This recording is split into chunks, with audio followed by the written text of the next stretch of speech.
Baik, Assalamualaikum warahmatullahi wabarakatuh. Balas dong. Waalaikumsalam Waalaikumsalam warahmatullahi warahmatullahi wabarakatuh. wabarakatuh.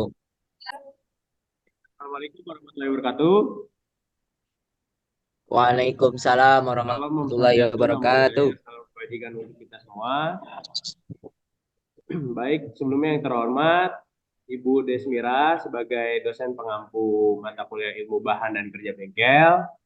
Pada kesempatan kali ini, kita akan mempresentasikan tentang sensor temperatur dan kelembapan DHT11. Nah, selanjutnya akan dipresentasikan oleh Rafif untuk materi berikutnya. Silakan, Rafif.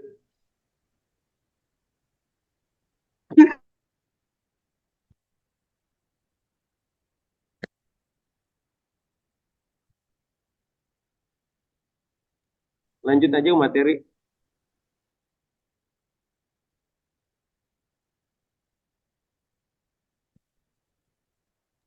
Silakan, Rafif. Oke, terima kasih moderator. Jadi sensor DHT11 ini adalah sebuah perangkat elektronik yang berfungsi untuk mengatur suhu dan kelembapan udara dalam lingkungan yang dirancang dengan prinsip perubahan resistansi. Sensor ini menghasilkan output digital mencerminkan kondisi suhu dan kelembapan yang diukur. Oke. Next. Berikut ini adalah fungsi sensor temperatur. Sensor ini berfungsi untuk mengukur suhu dan mengukur kelembapan dari berbagai proyek elektronika. Fungsi utamanya yaitu mengukur suhu dan kelembapan di lingkungan sekitarnya dan juga mengirim data tersebut ke microcontroller atau perangkat lain. Next. Aplikasi sensor suhu di industri. Yang pertama itu untuk di industri makanan dan minuman. Nah,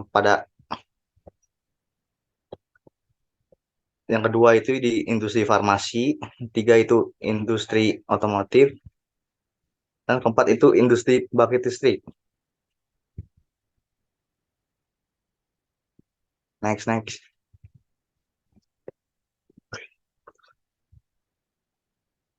Nah, aplikasi sensor suhu juga terdapat pada kehidupan sehari-hari seperti termostat rumah untuk mengukur suhu ruangan, termometer tubuh untuk mengukur suhu tubuh, kulkas dan freezer untuk mengatur dinginnya atau suhu yang diinginkan di dalam kulkas dan pemanas air. Next. Nah, ini perbandingan tingkat akurasi pada sensor DHT jika dibandingkan dengan DHT22 dan 23. Pada sensor DHT11 ini memiliki akurasi suhu kurang lebih 2 derajat Celcius dan akurasi kelembapan sekitar 5%. Sedangkan pada DHT22 ini memiliki akurasi suhu sekitar 0,5 derajat Celcius dan akurasi kelembapan sekitar kurang lebih 2-5%. Lalu untuk DHT32 memiliki akurasi yang setara dengan DHT22 dengan akurasi suhu kurang lebih 0,5 derajat Celcius dan kelembapan sekitar 2%. Selanjutnya untuk rentang pengukuran, DHT11 ini memiliki rentang pengukuran suhu minus 20 derajat hingga 50 derajat Celcius dan rentang kelembapan lebih dari relatif 20 hingga 90%. Nah, untuk DHT22 ini memiliki rentang pengukuran suhu di minus 40 derajat Celcius hingga 80 derajat Celcius dan rentang kelembaban yang relatif dari 0% hingga 100%. Sedangkan DHT32 memiliki rentang pengukuran suhu yang lebih luas, yaitu dari minus 40 derajat Celcius hingga 125 derajat Celcius. Dan rentang kelembabannya relatif dari 0 hingga 100%. Nah, untuk kecepatan responnya ini, DHT11 memiliki kecepatan respon yang paling lambat jika dibandingkan dengan DHT22 dan 23. Sedangkan DHT22 dan 32 memiliki kecepatan respon yang lebih cepat. Lalu untuk segi harga, sesuai dengan spesifikasinya sensor DHT11, bahkan sensor yang paling spesifikasinya masih di bawah dengan DHT22 dan 3, sehingga harganya lebih murah jika dibandingkan dengan DHT22 dan 23. Next, spesifikasi sensor. Nah, untuk sensor DHT11 ini memiliki akurasi sekitar kurang lebih 2 derajat Celcius untuk pengukuran suhu dan sekitar kurang lebih 5% untuk pengukuran kelembapan yang relatif. Ini berarti bahwa nilai yang diukur oleh sensor bisa memiliki ketidakpastian sekitar 2% untuk suhu dan 5% untuk kelembapan. Lanjutnya untuk tegangan tegangan operasi standarnya itu 3,3 volt sampai 5,5 volt DC. Ini berarti sensor dapat dioperasikan pada berbagai sumber daya, termasuk microcontroller atau pengembangan yang bekerja pada tegangan 3,3 atau 5 volt. Next. Selanjutnya untuk tentang suhu pada sensor DHT11. Tentang suhu yang dapat diukur oleh sensor ini kurang dari minus 20 derajat Celcius hingga 50 derajat Celcius. Sensor ini dapat bekerja dalam lingkungan dengan suhu ekstrim seperti freezer atau lingkungan suhu ruangan yang tinggi. Nah, untuk tentang kelembabannya ini relatif yang dapat diukur oleh sensor DHT11 yaitu dari 20% hingga 90%. Ini mencakup sebagian besar tentang kelembaban yang sering ditemui dalam lingkungan, baik indoor atau outdoor. Terima kasih, saya kembalikan ke moderator.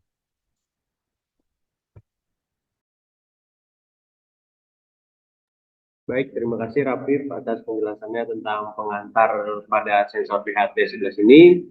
Nah, berikutnya penjelasan dari prinsip kerja DHT11 akan dijelaskan oleh Kalika. Kepada Kalika dipersilakan. Baik, terima kasih moderator. Di sini ada prinsip kerja DHT11. Pada pengukuran suhu, termisor pada DHT11 berubah resistansinya dengan perubahan suhu. Perubahan suhu resistansi ini mengkonversi menjadi sinyal digital yang menunjukkan suhu. Pada pengukuran kelembapan, sensor kelembapan terdiri dari 2 elektroda dengan substrat kelembapan dimer di antara mereka. Substrat primer ini menyerap uap air dan dari udara mengubah resistansinya. Resistansi kemudian diukur dan dikonversi menjadi sinyal digital menunjukkan kelembapan relatif. Next. Pada pembacaan data DHT11 ada instalasi komunikasi yang dimana microcontroller mengirimkan sinyal flash dengan menarik jalur data ke level rendah selama minimal 18 fps. Ini dilakukan untuk memastikan DHT11 menyadari bahwa microcontroller ingin memulai komunikasi. Setelah 18 fps, microcontroller menarik jalur data ke level tinggi selama 20 sampai 40 detik. Pada pengiriman data dikirim dalam bentuk 40 bit yang terdiri dari 8 bit kelembapan integral, 8 bit kelembapan desimal, biasanya 0 pada DHT11. 8 bit suhu integral, 8 bit suhu desimal, biasanya 0 pada DHT11. 8 bit checksum. Pada validasi data, setelah menerima 40 bit data, microcontroller melakukan validasi dengan menghitung checksum. Checksum dihitung dengan menjumlahkan 4 byte pertama, kelembapan integral, kelembapan desimal, suhu integral, suhu desimal, dan memeriksa apakah hasil sama dengan byte kelima. Next. Ini ada mekanisme kerja DHT11, ada microcontroller menginisialisasi komunikasi dengan mengirim sinyal start, DHT merespon dengan sinyal handshake, DHT mengirim data dalam format digital 40 bit, microcontroller membaca dan memvalidasi data. Data suhu dan kelembapan digunakan untuk aplikasi yang diinginkan. Oke, saya selanjutnya akan diserahkan ke moderator. Baik, terima kasih Kalika atas penjelasannya tentang prinsip kerja DHT11.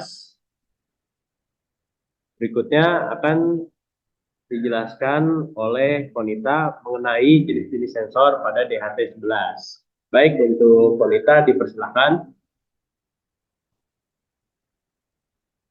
Oke, selanjutnya ada jenis-jenis sensor pada DHT11. Yang pertama ada sensor suhu dan sensor kelembapan.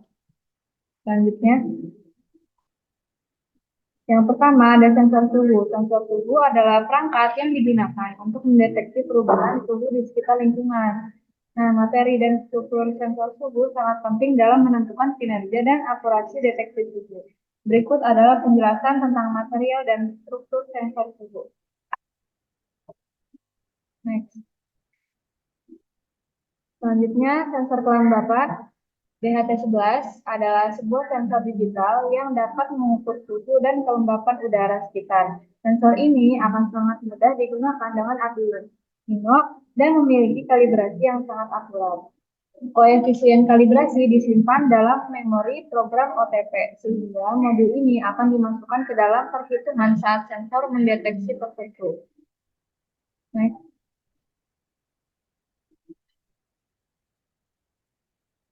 Selanjutnya ada material sensor suhu dapat berupa berbagai jenis seperti satu, polianilia. Bahan polimer yang memiliki sifat konduktivitas listrik yang dapat berubah ketika terjadi perubahan suhu. Dan yang kedua ada selulosa, yaitu bahan organik yang digunakan sebagai bahan tambahan dalam pembuatan sensor suhu. Next. Nah, selanjutnya ada struktur sensor suhu dapat berupa berbagai bentuk, seperti yang pertama ada lapisan film, yang dimana lapisan film ini terbuat dari campuran bahan seperti pani dan selulosa. Yang kedua ada sensor serat optik, sensor yang menggunakan serat optik untuk mendeteksi perubahan suhu. Yang ketiga ada material komposit, yaitu material yang terbuat dari campuran dua atau lebih material seperti aluminium dan baja karbon S400. Next. Selanjutnya ada bahan sensor kelembapan dapat berupa berbagai jenis, seperti satu, polianilin, itu bahan polimer yang memiliki sifat konduktivitas listrik yang dapat berubah ketika terjadi perubahan kelembapan. Yang kedua ada selulosa, yaitu bahan organik yang digunakan sebagai bahan tambahan dalam pembuatan sensor kelembapan. Next. Selanjutnya ada keramik piezoelektrik, itu bahan yang dapat memuai bila ada beban dan pemuaian ini menghasilkan medan listrik sehingga dapat dipakai sebagai sensor beban pada lift atau mesin uji tarik. Yang terakhir ada shape memory alloys. Nah, jenis logam ini dapat kembali pada bentuk semula jika suhu diubah atau kembali ke suhu awal, yaitu suhu pembentukan logam pada mulanya.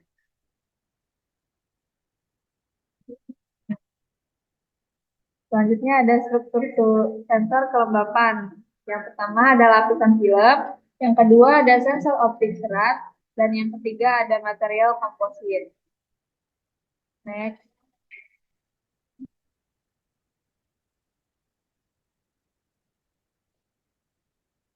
Baik, terima kasih kepada Konita telah menjelaskan struktur dan material-material yang dibutuhkan untuk membentuk sensor DHT11. Nah, berikutnya ada material dan komponen pembuatan pada sensor DHT11 yang akan dijelaskan oleh Andi Purwanto. Tempat dan waktu dipersilakan, Mas Andi.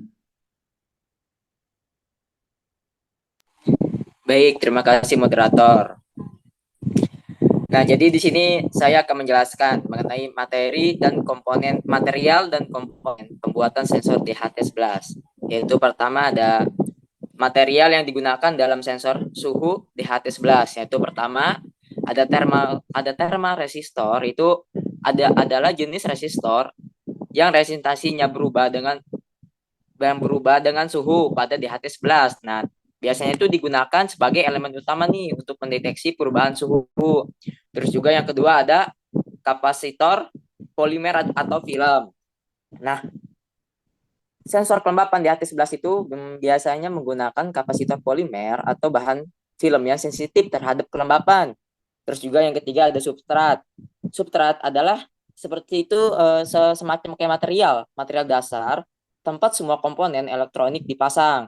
Terus juga yang keempat ada pelindung nih. Nah, terus sensor biasanya dilengkapi dengan pelindung yang melindungi elemen sensor dari debu dan kotoran. Terus juga yang kelima ada sirkuit elektronik. Nah, sensor DHT11 ini dilengkapi dengan sirkuit elektronik yang mencakup mikrokontroler kecil untuk memproses sinyal dan termistor dan kapasitor polimer. Nah, terus yang terakhir itu ada kabel dan konektor. Nah, di DHT11 ini memiliki pin atau kabel untuk menghubungkan dengan perangkat eksternal seperti mikrokontroler, konektor, atau biasanya terbuat dari logam konduktif yang dilapisi dengan material tahan korosi. Selanjutnya material semikonduktor dan komposit. Nah, jadi itu di sensor DHT11 ini tuh memiliki material semikonduktor dan komposit, yaitu meliputi nih seperti kayak temistor. Itu temistor yang digunakan dalam DHT11 adalah elemen semikonduktor biasanya terbuat dari bahan seperti oksida logam. Nah, misalnya kayak oksida nikel, oksida dan kobalt. Nah, terus yang kedua ada polimer kapasitif untuk kelembaban. Nah, sensor kelembaban DHT11 ini biasanya menggunakan kapasitor polimer atau bahan komposit.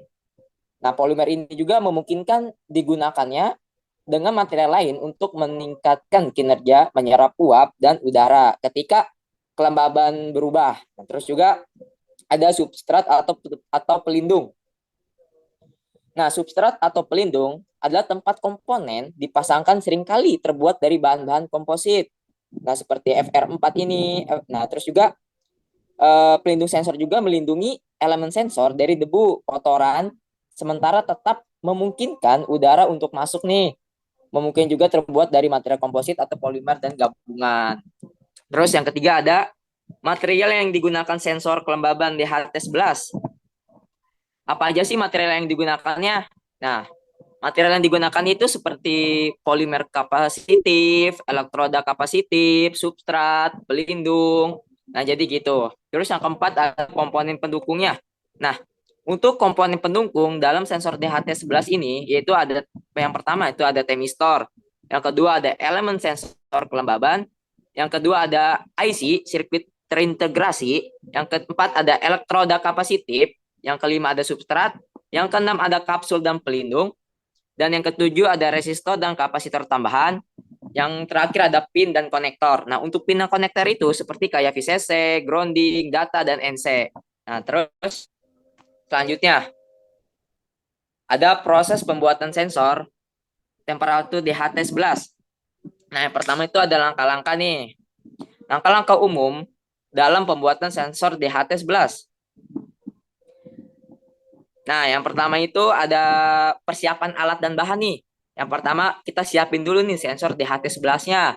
Terus juga ada microcontroller seperti Arduino. Terus juga ada project board dan kabel jumper. Terus juga ada resistor.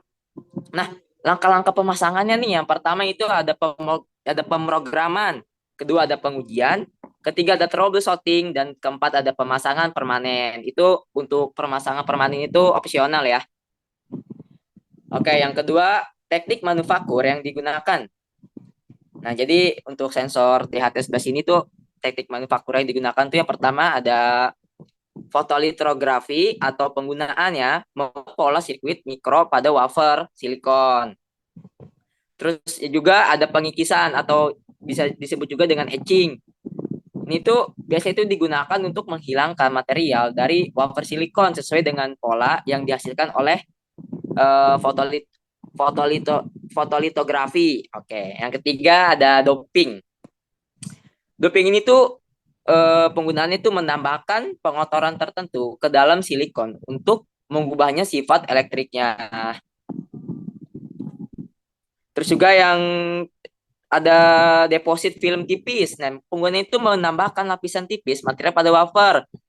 Terus juga ada pembuatan sistem mikroelektromekanis, yaitu penggunaannya membuat komponen yang menjadi bagian dari sensor. Terus juga ada yang ketiga nih, perakitan dan penyolderan komponen. Nah, jadi yang pertama itu ada persiapan komponen. seperti komponen internal, casing, terus juga ada perakitan komponen internal seperti pemasangan chip sensor, wire bonding, terus juga yang ketiga itu ada encapsulation atau pelindungan plastik dan pengikisan epoksi. Terus yang keempat ada penyolderan komponen pada PCB. Terus ada persiapan PCB, penerapan solder paste, dan penerapan komponen. Nah, terus juga yang keempat ada kalibrasi dan pengujian produk. Nah, jadi yang pertama itu ada sebelum pengujian masuk ke kalibrasi itu, yang pertama ada persiapan lingkungan kalibrasi. Terus juga ada penetapan nilai referensi dan proses kalibrasi. Dan untuk pengujian produk itu ada pengujian fungsional, pengujian stabilitas, dan pengujian ketahanan lingkungan, pengujian kualitas solder, dan pengujian IMC. Terima kasih, saya kembalikan ke moderator. Baik, terima kasih kepada Andi Purwanto. Nah, berikutnya ada karakteristik sensor DHT11 nih yang akan dijelaskan oleh saya sendiri. Nah, pada dasarnya akurasi dan presisi pengukuran pada DHT11 itu pada pengukuran suhu, maka dia kurang lebih memiliki error sekitar 2 derajat Celcius. Nah, pada pengukuran kelembapan, yaitu memiliki error kurang lebih ya 5% lah. Nah, kemudian pada tentang pengukuran. Tentang pengukuran yang dapat diukur oleh DHT11, yaitu pada pengukuran suhu, itu dari 0 sampai 50 derajat Celcius. Nah, kemudian untuk kelembapannya, maka dapat diukur dari rentang 20% hingga 80% RH. Nah, ketahanan terhadap lingkungan nih, DHT11 itu didesain untuk lingkungan yang biasa aja gitu, jangan lingkungan yang terlalu ekstrim, dikarenakan rentang suhu yang dapat diukur pun hanya 0 sampai 50 derajat Celcius. Dimana ketika dia suhunya di atas dari 50 derajat Celcius tersebut, maka alat tersebut bisa rusak gitu, rentan dia tuh.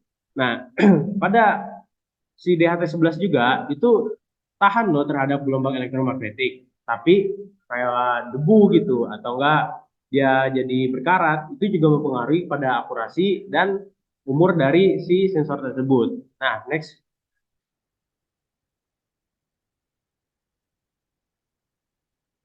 Nah, berikutnya ada cara pengkalibrasian dari si sensor di atas sebelah sini.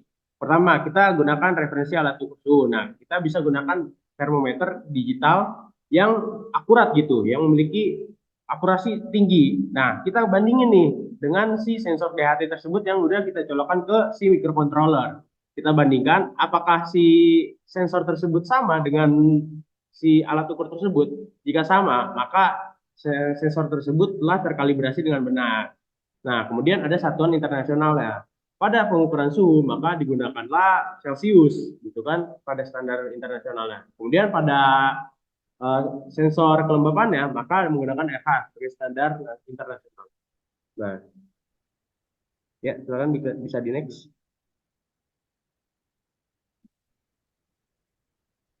Next lagi, Bu. Nah, berikutnya ada penggunaan di sistem HEPAK yang akan dijelaskan oleh Muhammad Diki Saputra. Tempat dan waktu disilakan. Oke, terima kasih moderator atas pemberian waktunya. Nah, di sini saya akan menjelaskan tentang penggunaan di sistem HVAC. HVAC adalah sistem yang melakukan 3 fungsi utama. Ini dia mempunyai 3 fungsi utama, di antaranya itu ada pemanasan, pendinginan, dan ventilasi udara. Sistem ini umumnya digunakan dalam bangunan komersial atau industri untuk menciptakan sesuatu yang nyaman bagi pengguna dengan mengkondisikan variabel dalam udara ruangan yang meliputi suhu, kelembapan, dan udara bersih. Boleh dilanjut? Oke. Di sini ada aplikasi pada pertanian. Contoh aplikasi pada pertanian yaitu sensor DHT ini digunakan untuk memantau suhu dan kelembapan tanah serta udara yang sangat penting untuk pertumbuhan tanaman yang sehat dan efisien. Sensor ini sering digunakan dalam sistem pertanian presisi untuk mengoptimalkan penggunaan air dan nutrisi yang membantu meningkatkan hasil panen dan mengurangi limbah. Bisa dilanjut? Nah, di sini juga ada aplikasi pada industri. Dalam aplikasi industri, sensor DHT ini digunakan untuk mengontrol kondisi lingkungan dalam proses manufaktur dan penyimpanan. Misalnya, dalam industri makanan dan farmasi, pemantauan suhu dan kelembapan sangat penting untuk menjaga kualitas produk. Sensor DHT membantu memastikan kondisi penyimpanan yang tepat untuk mencegah kerusakan produk. Bisa dilanjut? Oke, di sini ada integrasi dalam sistem IoT. Integrasi sensor DHT dalam sistem IoT juga memungkinkan pengelolaan data secara lebih efisien. Sensor ini dapat mengirim data ke cloud atau server lokal atau analisis lebih lanjut. Dengan demikian, pengguna dapat mengakses data lingkungan dari mana saja dan kapan saja, serta mengambil tindakan korektif jika ada penyimpangan dari kondisi yang diinginkan. Nah, di sini ada implementasi sensor DHT11, sistem pemantauan suhu dan kelembapan dengan Arduino. Sebuah proyek menggunakan Arduino Nano, sensor DHT11, modul data logger DS3231, dan tampilan LCD untuk memantau suhu dan kelembapan secara real-time. Data yang diperoleh disimpan pada kartu SD, memungkinkan analisis lebih lanjut. Sistem ini dapat diaplikasikan dalam berbagai setting, termasuk memantau kondisi lingkungan di laboratorium, gudang, atau fasilitas produksi. Jurnal ini dikutip dari Kuria dan kawan-kawan, tahun 2020.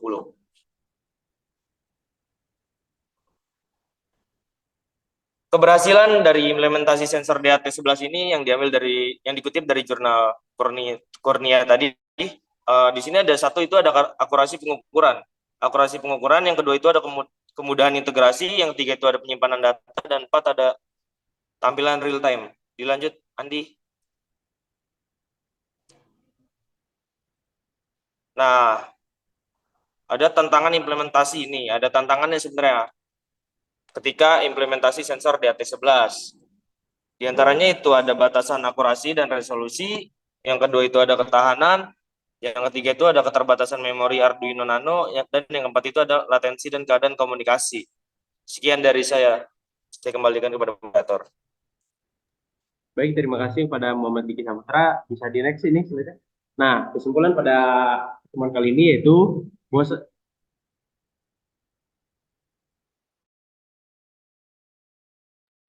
lanjut Pur. Nah, berikutnya ada daftar pustaka nih, yaitu dari Ali Danakas 2023 di Grand. Nah, bisa dibacalah untuk jurnal-jurnal ini. Kita mengutip beberapa jurnal dan juga beberapa buku. Berikutnya, next. Nah, terima kasih telah mendengarkan presentasi pada kali ini. Kurang lebihnya mohon maaf. Wassalamualaikum warahmatullahi wabarakatuh.